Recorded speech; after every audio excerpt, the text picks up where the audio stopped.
अस्सलामुअलैकुम स्टूडेंट्स। उम्मीद करता हूँ कि आप खैर खैरियत से होंगे और आपने तमाम तर क्लासेस बहुत गौर से ली होंगी और ख़ूब प्रैक्टिस की होगी। तो स्टूडेंट्स, जैसे कि आप लोगों को पता है कि आज हमने बहुत इम्पोर्टेंट टॉपिक पे डिस्कशन करनी है और वो टॉपिक है हमारे पास फंक्शन। स्टूडेंट्स, मैं जब भी फंक्शन जैसा टॉपिक पढ़ाता हूँ तो मैं स्टूडेंट से कहता हूँ कि ये कोई न्यू चीज़ नहीं है, कोई न्यू बला नहीं है, बल्कि इसको आपने बहुत देखा हुआ है। क्यों? आपने प्रिंट का फंक्शन नहीं देखा? क्यों? जो हमने लिस्ट में फंक्शन पढ़े थे, इससे पहले मैं आपको बताऊंगा क्यों आपने इनपुट का फंक्शन नहीं देखा। इसके बाद जो हमने लिस्ट पे फंक्शन अप्लाई की थी, जैसे कि सम, जैसे कि रिवर्स, वो सारी क्या थे? फंक्शन ही थे। लेकिन ये वो तमाम तर फंक्शंस थे जो कि बिल्ट इन आते थे। मतलब कि वो तमाम तर फंक्शन जो कि बिल्ट इन थे। मतलब कि वो फंक्शन जो पाइथन में पहले से लिखी हुई थी, हमने जस्ट उसको यूज़ करना था। आज हम जानेंगे कि फंक्शन को हम कैसे बनाते हैं।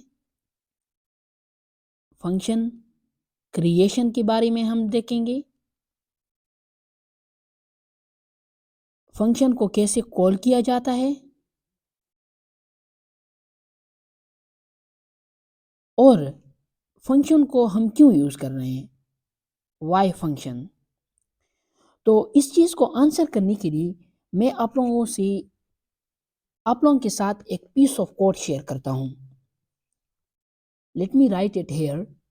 मैं एक कोड करूँगा और आप लोगों से पूछूंगा कि क्या प्रॉब्लम है इस कोड में और इसको फंक्शन कैसे सॉल्व करती है। तो चलिए स्टार्ट करते हैं। मेरे पास दो नंबर्स हैं। यहाँ पे थोड़ा सा लिख लेता हूँ ताकि मेरे लिए फिर आसानी हो। प्रॉब्लम ये है, प्रॉब्लम क्या है कि मेरे साथ टू नंबर होंगे, नम वन, नम टू, और इन दोनों नंबर को मैंने इनपुट लेना है और एक फार्मूला लेते हैं। क्या फार्मूला होगा हमारा? हमारा फार्मूला ये होगा कि num one plus num two को ऐड करना है और इस पे स्क्वायर करना है।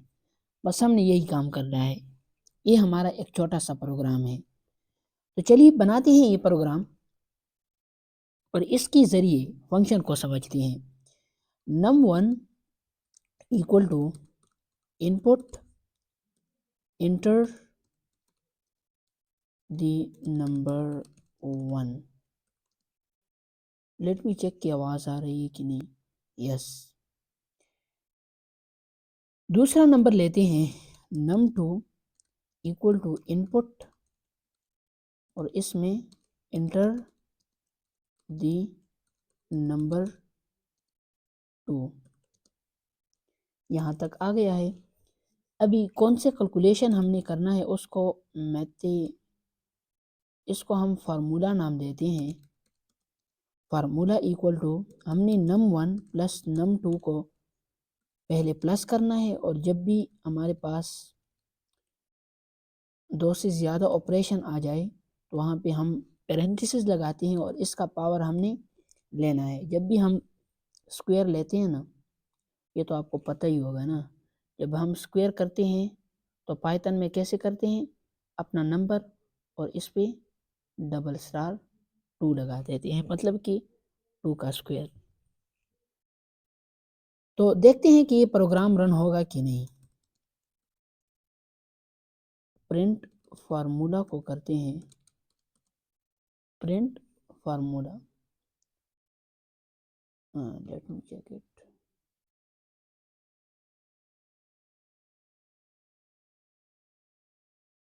Late me check it, just give me 1 second, ये थोड़ा सा टाइम लेगा।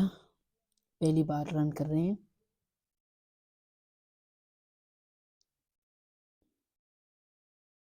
नंबर 1 की वैल्यू मैंने दे दी 12,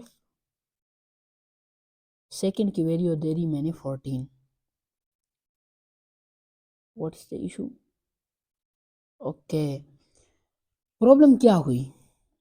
प्रॉब्लम ये आई कि बाय डिफ़ॉल्ट इनपुट में जो वैल्यू हम इंटर करते हैं वो होती है स्ट्रिंग,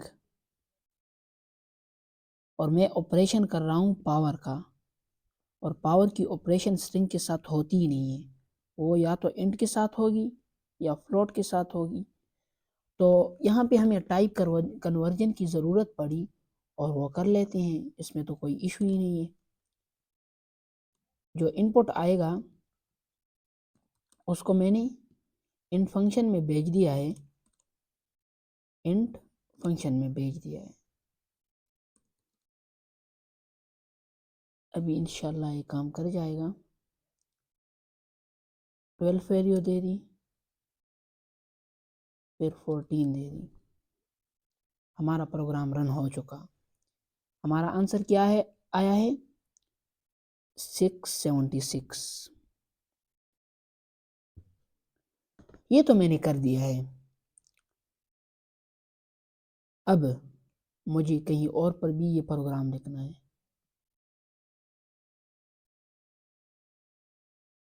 ये प्रोग्राम लिख दिया है, दोबारा से वही रिजल्ट आएगा 12 676। तो इस प्रॉब्लम से हमें क्या समझ आई कि एक प्रोग्राम है, एक क्या है, एक प्रोग्राम है, पीस ऑफ कोड है, पीस ऑफ एक कोड है जो कि मुझे बार बार लिखना पड़ रहा है।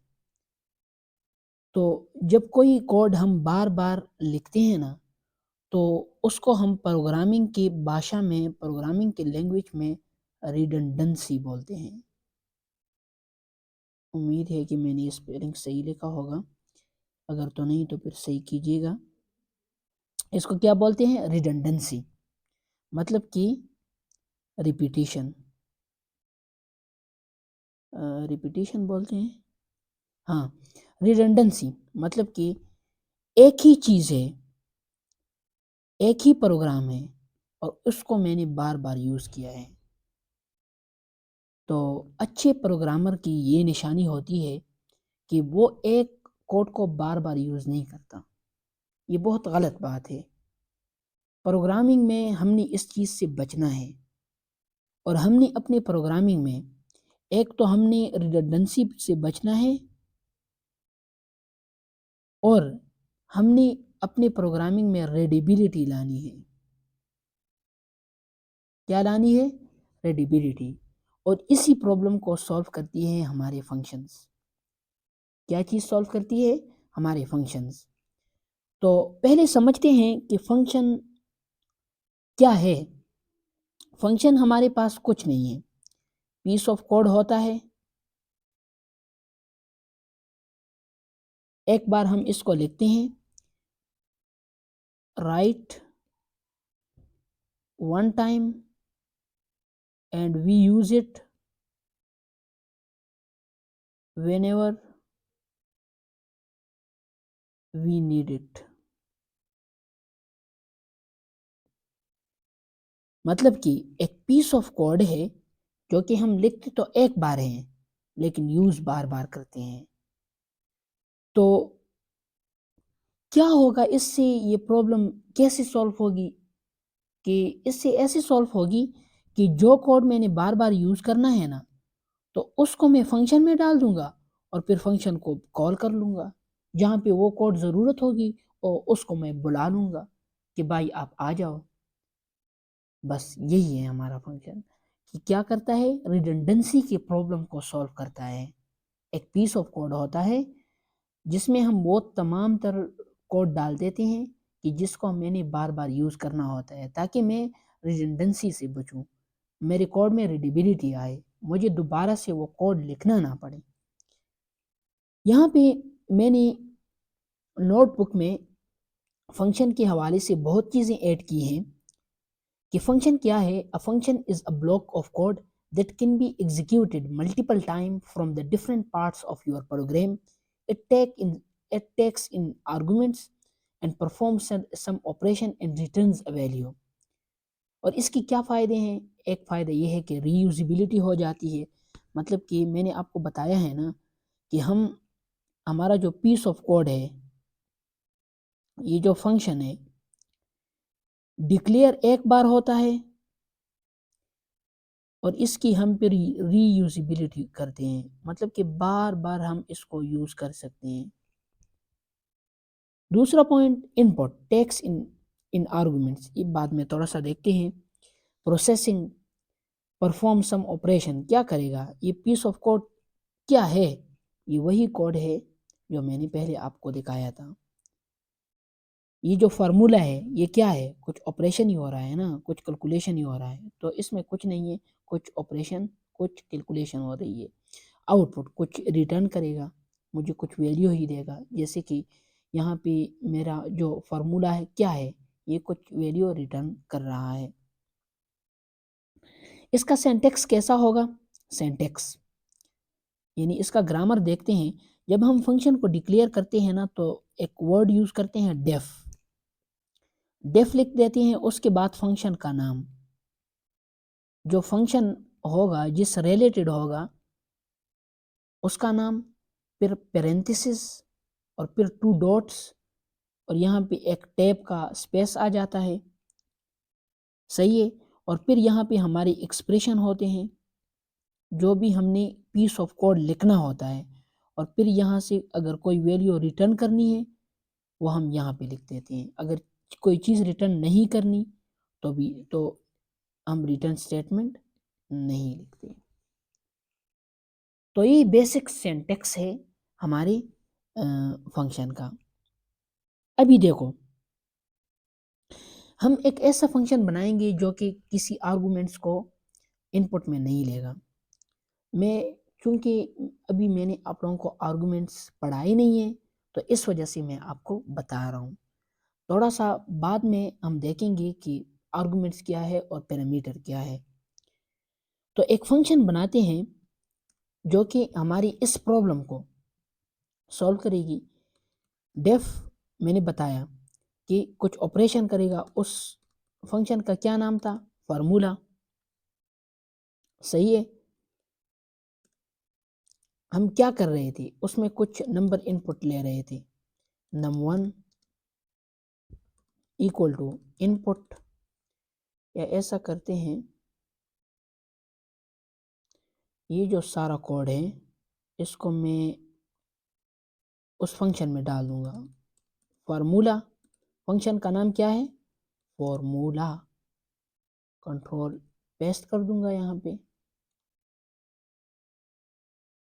या अगेन बनाता हूँ ताकि आप इसकी थोड़ी-सी आपकी प्रैक्टिस हो जाए। डेफ फ़ॉर्मूला, और इसमें एक तो num1 आएगा जो कि इंट ही होगा, और इसको मैं इनपुट लूँगा यूज़र से, और मैं कहूँगा कि एंटर द नंबर।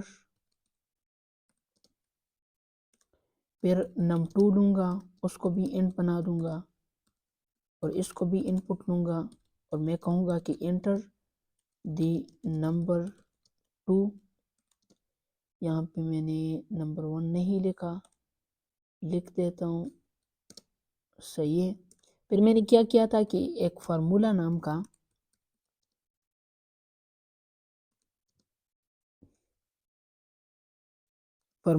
का एक वेरिएबल बनाया था, जिसमें मैंने num1 भेजा था, num2 भेजा था और उसका पावर लिया था, और इस फंक्शन से मैं रिटर्न करूँगा। रिटर्न का मतलब ये है कि जो हम इससे वैल्यू लेंगे, जो फंक्शन से वैल्यू आएगी। मैं आपको बाद में दिखाऊँगा कि कुछ ऐसे, या चलो यहाँ पे रिटर्न को यूज़ नहीं करते। फिर मैं आपको दिखाऊँगा कि कहाँ पे हमने रिटर्न यूज़ करना है, कहाँ पे रिटर्न यूज़ नहीं करना। हम यहाँ पे प्रिंट कर देंगे फॉर्म को। और ये याद रखना, जब हम फंक्शन लिख देते हैं ना, जब हम ये सारी चीज़ें कर देते हैं, बाद में हमने इस फंक्शन को कॉल भी करना है, कहीं से भी कॉल कर सकते हैं। और कॉल कैसे करना है? उस फंक्शन का नाम, जैसे हमारे केस में फंक्शन का नाम है फार्मूला और फिर पैरेंथेसिस। ये फंक्शन हमारे कॉल हो चुका है और अभी ये फंक्शन रन करेगा। जिस तरह कि हम प्रिंट फंक्शन को कॉल करते हैं, इनपुट फंक्शन को कॉल करते हैं, इसी तरह से हम अपने फंक्शन को कॉल करते हैं। लेकिन फंक्शन के अंदर से हमने इसको कॉल नहीं करना, फंक्शन के बाहर से, मतलब कि ग्लोबल स्कोप में। फार्मूला फार्मूला हमारा फंक्शन है और इसको हमने कॉल कर दिया है। पहली वैल्यू, दूसरी वैल्यू, रिजल्ट आ गया है। अभी देखो, वहाँ प्रॉब्लम क्या थी कि हमने ये जो पीस ऑफ कोड था हमने बार बार लिखना होता था। यहाँ पे ये प्रॉब्लम नहीं है, यहीं से भी मैं इसको कॉल कर सकता हूँ, यहाँ से भी हल हो चुका। कहीं तीसरी जगह से कॉल करते हैं, फॉर्मूला। तो इस कोड में और जो दूसरा कोड था इसमें रीडेबिलिटी है कि नहीं? बिल्कुल रीडेबिलिटी है। और वो क्या है कि हमें बार बार कोई चीज़ लिखनी नहीं पड़ रही। हमने एक बार एक पीस ऑफ कोड लिखा है और इसको बार बार यूज़ कर रहे हैं, और यही हमारे फंक्शन का फ़ायदा है। क्या फ़ायदा है कि एक बार एक पीस ऑफ कोड लिखो और इसको बार बार यूज़ करो, तो इससे रिडंडेंसी कम होगी, रीडेबिलिटी और रीयूजेबिलिटी ज़्यादा होगी। यही हमारे फंक्शंस होते हैं। अभी ये तो मैंने आप लोगों को बताया है कि एक ऐसा फंक्शन जो कि किसी भी चीज़ को एज इन इनपुट नहीं लेता, एज इन इनपुट नहीं लेता, और जिसमें कोई रिटर्न कीवर्ड है ही नहीं। तो पहले समझते हैं कि कहाँ पे हमने रिटर्न यूज़ करना है और कहाँ पे हमने रिटर्न यूज़ नहीं करना।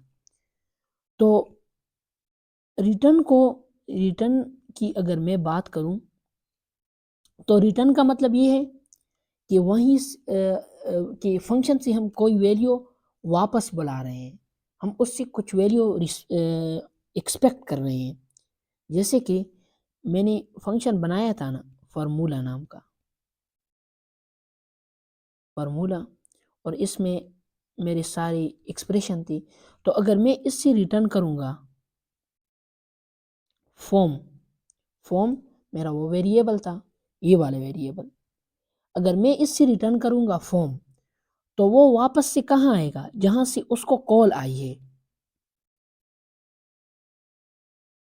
यहाँ से इसको कॉल आई है तो ये वैल्यू यहाँ आके स्टोर हो जाएगी। तो इसका क्या फ़ायदा हुआ रिटर्न का? रिटर्न का ये फ़ायदा हुआ कि बाद में अगर मैंने इन्हीं वैल्यू में कुछ चेंजेस करने हैं तो मैं कर सकता हूँ। क्योंकि मैंने इसको यहाँ से डायरेक्ट प्रिंट नहीं किया, इसको मैंने यहाँ से रिटर्न कर दिया है। तो इसमें अभी मैं ऑपरेशन कर सकता हूँ। जैसे कि अभी ये रिटर्न हुआ है और यहाँ फंक्शन कॉल में स्टोर हुआ है, तो इसको मैंने एक वेरिएबल में स्टोर कर दिया है और उसको मैंने बोल दिया है फॉर्म, या इसको मैं बोल देता हूँ value, value equal to formula, value equal to formula.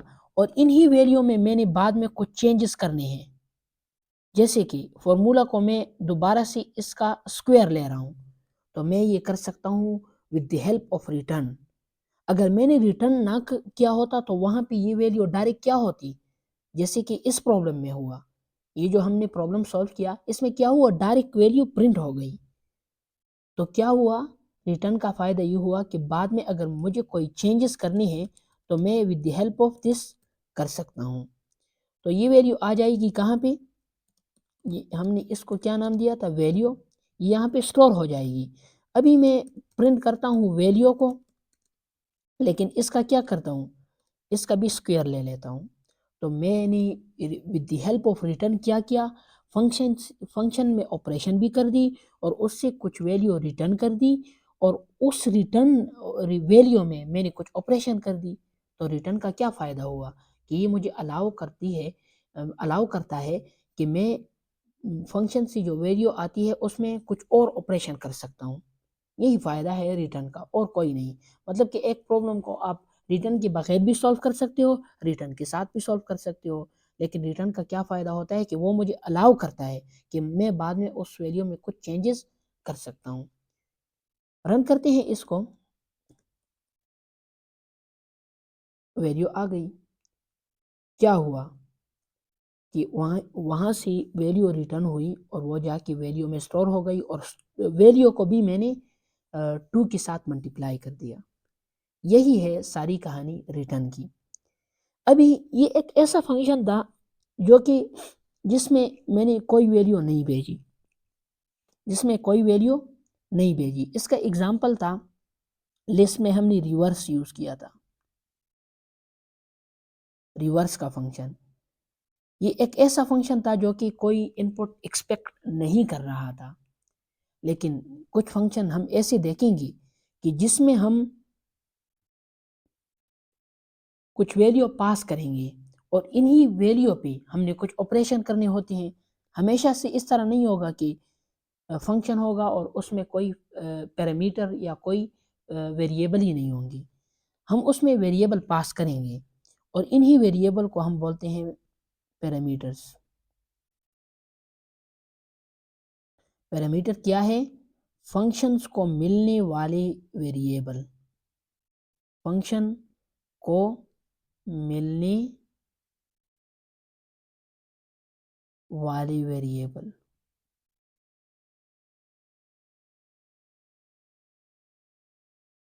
Function को मिलने वाले वेरिएबल, और ये कहाँ पे होते हैं? ये हमारा फार्मूला नाम का, ये हमारे फार्मूला नाम का फंक्शन था और ये यहाँ पे सारे पैरामीटर्स होते हैं जितनी भी नीचे से आए हैं। यहाँ पे एक दूसरा वर्ड जो हम यूज़ करते हैं, आर्गुमेंट। ये आर्गुमेंट क्या है? आर्गुमेंट क्या बला है? आर्गुमेंट वो वैल्यू है जो हम फंक्शन कॉल करते वक्त बेचते हैं एज इन वैल्यू अपने फंक्शन में। फॉर एग्जांपल, जहाँ से मैंने अपने फंक्शन को कॉल किया है ना, और वो यहाँ पे फॉर एग्जांपल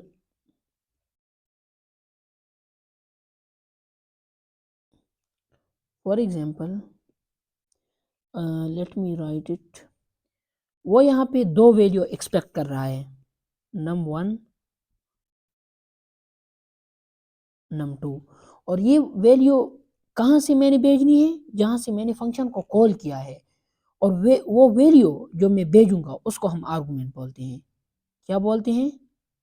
आर्गुमेंट। मतलब कि ये वाली वैल्यू जो मैं भेज रहा हूँ अपने फंक्शन में, पहली वैल्यू जाके यहाँ पे स्टोर हो जाएगी, दूसरी वैल्यू जाके यहाँ पे स्टोर हो जाएगी। और ये num1 num2 क्या है? ये पैरामीटर है जो कि एक फंक्शन में होते हैं, बहुत सारे होते हैं। पैरामीटर का मतलब ये है कि कोई वैल्यू, और जो आर्गुमेंट क्या है? जो मैं भेज रहा हूँ यहाँ से, जो कि जाके पैरामीटर में स्टोर होंगे। यही है हमारे पास पैरामीटर और आर्गुमेंट। उम्मीद है कि आपको ये चीज़ें भी समझ आ गई होंगी। यहाँ पे मैंने इसकी कुछ एक्सप्लेनेशन भी ऐड की है कि पैरामीटर क्या होते हैं? Empty boxes in a function definition hold value that will be pass to the function. जो कि हमने यहाँ से पास की है, यहाँ से जो पास की है ना ये वैल्यू, ये हमारे पास पैरामीटर्स हैं। आर्गुमेंट क्या है? Value pass to the function when it's called. मतलब कि जहाँ से मैंने फंक्शन को कॉल किया है और जो वैल्यू मैंने यहाँ से भेजी है, एक्चुअल वैल्यू, वो क्या है? वो हमारे पास आर्गुमेंट है। कहते हैं कि think of it like sending a message, parameter are the empty box on the package and the argument are the item you put inside the boxes. इसी की बात हो रही है। इसको मैं और आसानी से कैसे एक्सप्लेन करूं? बस यही एग्जांपल मैं ले सकता हूं।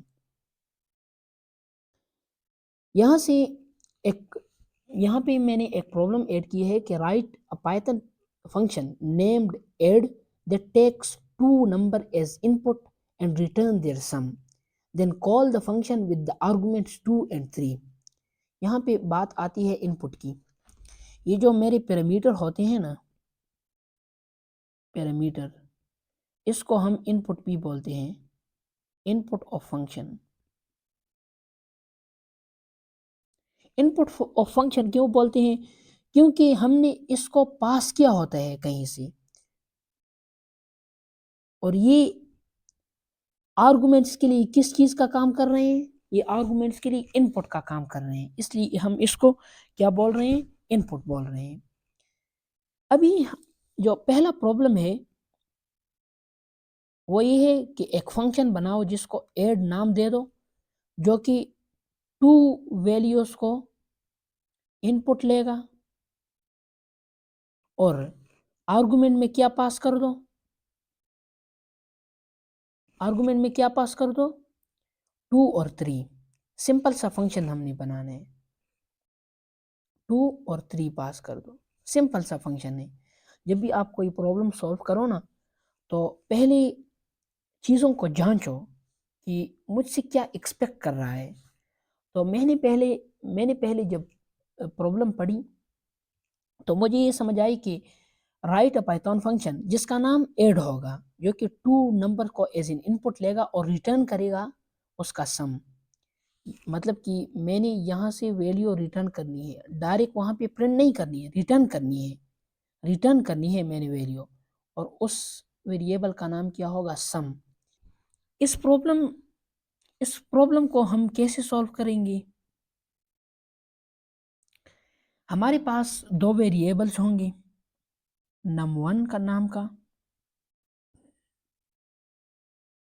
और num2 नाम का, और हमने इसको सम नाम की वेरिएबल में डालना है, num1 प्लस num2, और फिर इस सम को रिटर्न करना है वहाँ से। That's it. तो बनाते हैं ये फंक्शन, बनाते हैं इस फंक्शन को।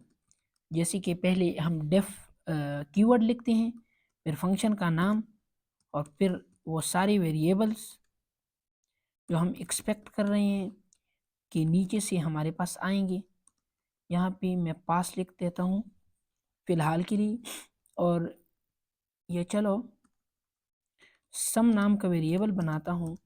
उसमें num1 आएगा, num2 आएगा, और यहाँ से मैं रिटर्न करूँगा सम को, और नीचे नीचे से फंक्शन को कॉल करता हूँ, और इस जो वैल्यू हमारे पास रिटर्न होगी उसको मैं एक वेरिएबल में स्टोर करता हूँ। यही वैल्यू है, हाँ यही है, और फिर मैं प्रिंट करता हूँ वैल्यू को।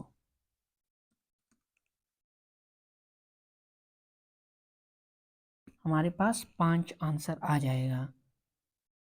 अभी अगर मैं दूसरी वैल्यू भेजता हूँ,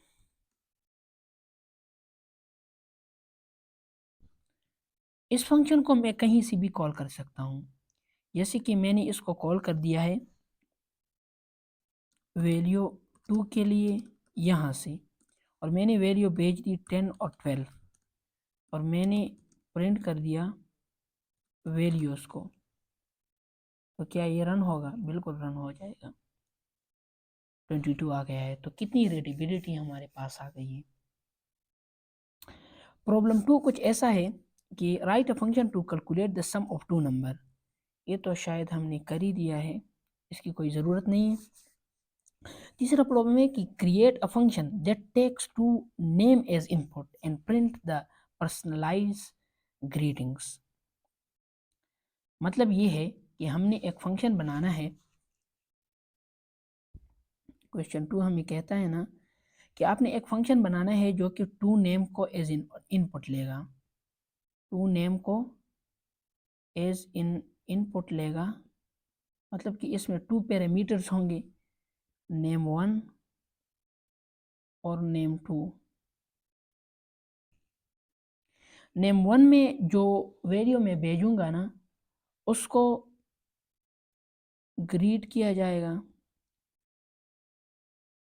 इसको हम सलाम करेंगे, और दूसरा जो वेरिएबल भेजेंगे ना, उसको भी इस तरह से सलाम करेंगे, वेलकम करेंगे। और वेलकम किस मैसेज के साथ करेंगे?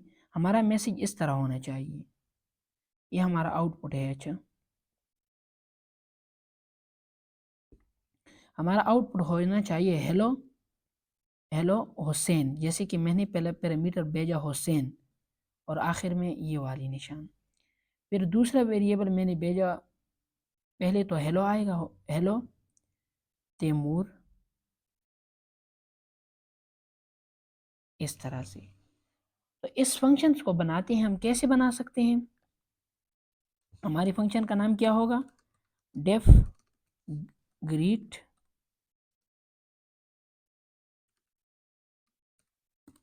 और इसमें नेम 1 आएगा, नेम 2 आएगा और ये एक, और ये याद रखना कि यहाँ से हम कोई चीज़ रिटर्न नहीं कर रहे, ज़रूरत ही नहीं है ना, वहाँ पे डायरेक्ट हम अ, वो चीज़ प्रिंट कर सकते हैं।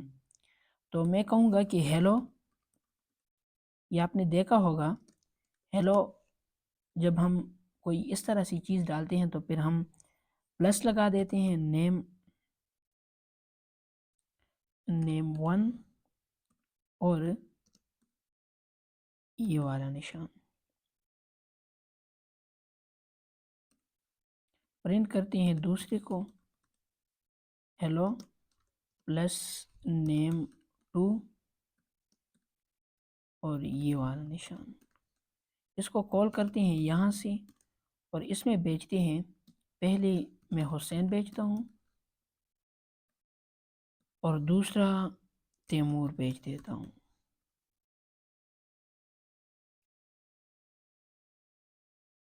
हेलो हुसैन और वो निशान आ गया है, ये हमारा फंक्शन बन चुका है।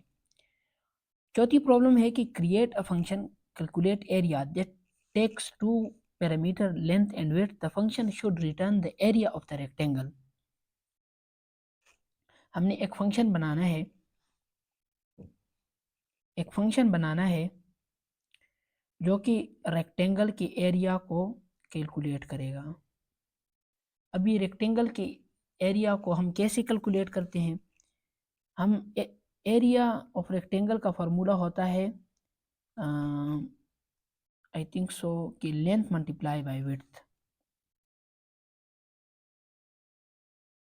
Length multiply by width. तो यहाँ से हमें समझ आती है कि हमारे फंक्शन को दो चीज़ों की ज़रूरत है, एक लेंथ की और एक विड्थ की। दो पैरामीटर होंगे, एक पैरामीटर होगा लेंथ और दूसरा विड्थ, और इसको हम स्टोर कर लेंगे किसी एरिया नाम के फंक्शन वेरिएबल में और इस एरिया को हम रिटर्न कर देंगे। दैट्स इट, छोटा सा काम ही हमने करना है। एक फंक्शन बनाते हैं डेफ और उसका नाम देते हैं रेक्टेंगल, रेक्टेंगल एरिया, और उसमें टू पैरामीटर हम पास करेंगे, लेंथ और विड्थ, और यहाँ पे एक वेरिएबल हमें लेना पड़ेगा जो कि लेंथ मल्टीप्लाई करेगा विड्थ के साथ। सिंपल सी कैलकुलेशन है, रिटर्न करेंगे हम क्या? एरिया को, और यहाँ से हम अपने फंक्शन को कॉल कर लेंगे रेक्टेंगल एरिया को, और यहाँ से हम फॉर एग्जांपल हमारी लेंथ है 12 और हमारी विड्थ है 78, और हमने इसको एक वेरिएबल में स्टोर कर दिया है, इसको हमने वैल्यू नाम दिया है, और हम यहाँ पे प्रिंट कर देते हैं अपनी वैल्यू को।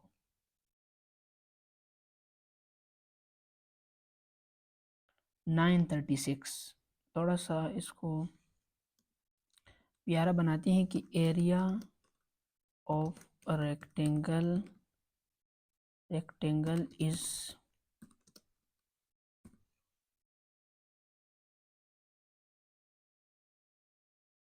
The area of rectangle is 936। अभी यही फंक्शन अगर हमने कहीं पे भी यूज़ करना है अपने प्रोग्राम में, हमें दोबारा ये कोड लिखने की ज़रूरत नहीं। हम अपनी रेक्टेंगल एरिया को कॉल करेंगे, उसमें पैरामीटर्स भेजेंगे और हमारा आंसर हमारे सामने होगा।